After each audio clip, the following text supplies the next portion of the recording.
j'ai vu quelque chose, je pense pas pouvoir voir pire qu'un humain par terre effondré en train de fondre par les flammes comme ça. J'ai vu des scènes terrifiantes, j'ai vu des gens se faire réanimer de partout, des gens déchiquetés, des gens sans visage.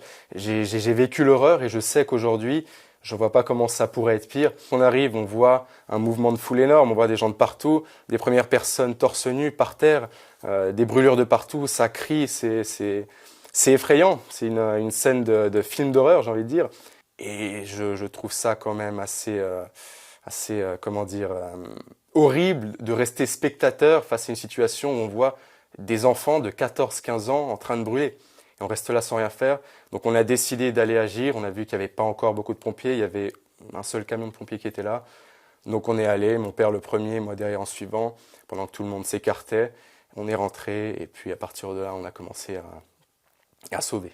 Et plus on se rapproche et plus on se rend compte que l'horreur n'est pas finie. L'horreur ne s'arrêtait jamais. On est donc rentré dans la boîte pour pouvoir tirer avec les pompiers, les premiers pompiers qui étaient là, les personnes qui n'arrivaient plus à sortir parce qu'elles étaient asphyxiées, parce qu'elles ne voyaient plus et parce que il y avait un stress et une ambiance terrifiante. Ce qu'on a fait avec mon père, c'est qu'on est allé chercher, il y avait des canapés.